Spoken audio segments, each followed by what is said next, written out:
Assalamu alaikum wa rahmatullahi wa barakatuh. I hope you all are enjoying your Ramadan. Alhamdulillah, we'll take you in another trip back to another builder of a nation. And this one is very different from what you heard yesterday. This is Sayyidah Sawdah. She's the second wife of Rasul alayhi salatu wassalam. Absolutely different than Sayyidah Khadijah, but very unique and has characters that if we want to be a builders, we definitely need. So let's see who is she first. She's from Quraysh, from the noble tribe of Quraysh in Mecca.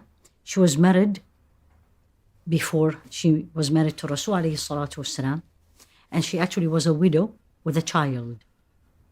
And the husband died, so she's a single mother. And one of the first women also to become a Muslim. And then the Rasul alayhi salatu wasalam, as we learned yesterday, he lost Sayyidah Khadijah, and now he's a single father, a father of 4 daughters. And so people used to come to him and they see him how sad he is, how lonely, and how much he missed the Sayyidah Khadijah. Why don't you get married? And one of the names that came in, or actually his concern was, basically, who's going to marry a father of 4 daughters? And one of the names came in as a Sayyidah Sawdah. She is a woman who accepted Islam before she got married to Rasul alayhi salatu wasalam. And she was also a single woman. So her name came up, and the Rasul alayhi salatu wasalam said, okay, what is unique about Sayyidah Sawdah as a woman? She was not very beautiful. Actually, the books of history describe her as being tall, with a heavy build, and a dark skin, and known as not very beautiful. Rasul alayhi salatu wasalam, for him at this point, is his family, his daughters, and a woman who can take this responsibility. So beauty was not the issue. For her, it came to her that Rasul alayhi salatu wasalam wanted to marry her.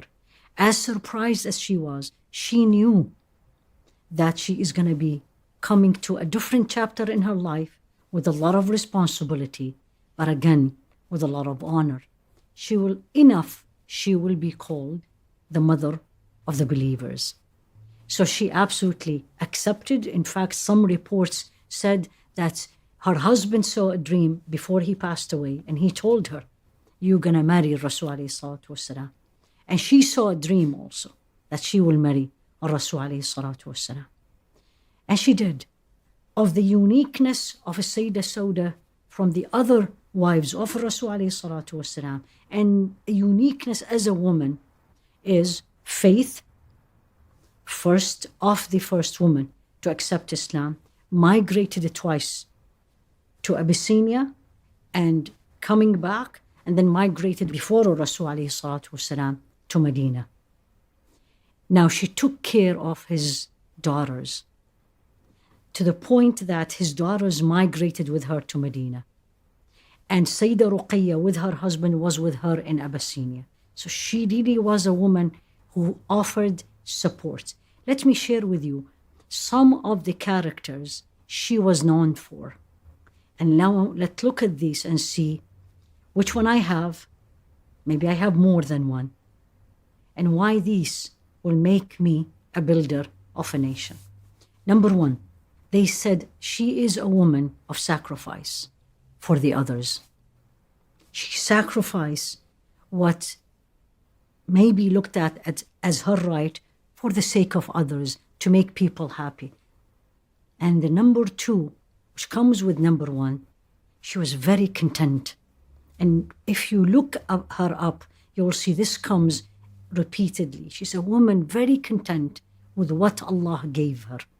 The content she has, that she knew in her household, she had women, because Rasul alayhi salatu wasalam married, as we know, in that time more than one wife at that time.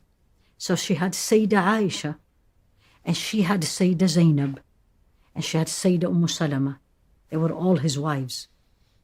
From among them, number one, she never compared herself with them. She never felt jealous from any one of them. On the contrary, she was the support for them, and she was absolutely happy of who she is, how she looked, what Allah gave her.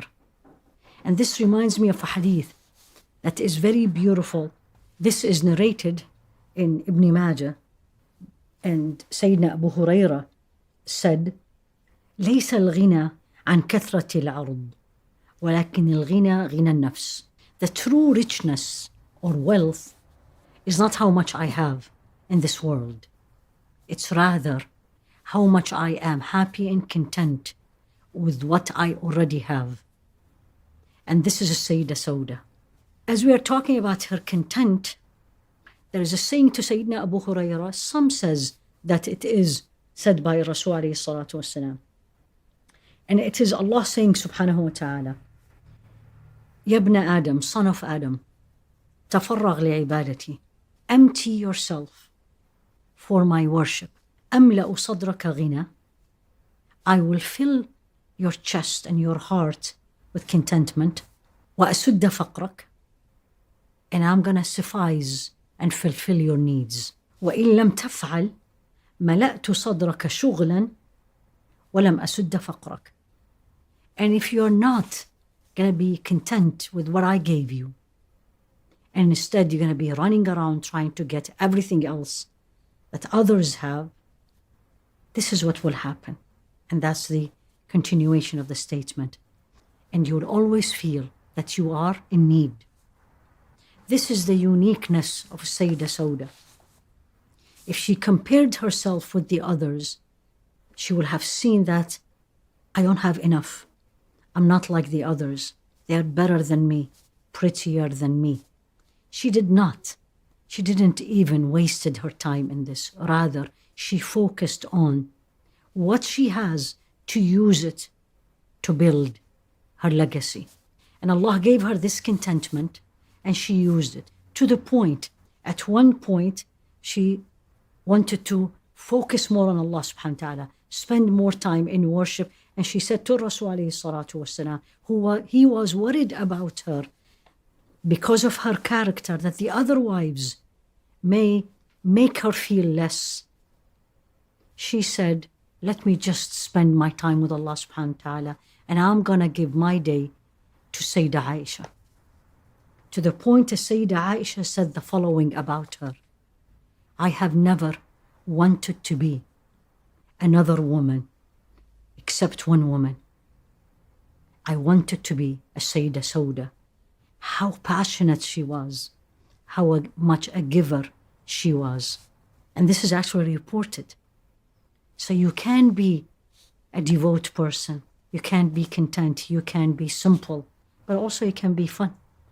And she said the following. She prayed with the Rasul alayhi salatu wasalam behind him, and he went for sajda, and it was a long sajda.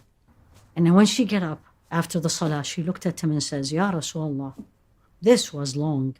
I felt my nose will bleed. Second funny story, she was actually with the other wives of Rasul alayhi salatu wasalam, and they start talking about Dajjal, the false Messiah. She got scared. She started running, so scared, thinking he's going to come right away. And then the Rasul alayhi salatu wasalam went and brought her back, and he said, Ya Sawdah, it's not now. It's not in this time. And she looked down and started laughing because of the feelings she had. She died in Medina, and she was buried in Medina, in Al-Baqi'. Uniqueness in her sacrifice, contentment, in her acts of worship, sense of humor, taking care of people. All these are characters that we can build nations with. And the first nation we need to build is our homes. What do we have of these? Maybe all of it. Let's use it to build our nation.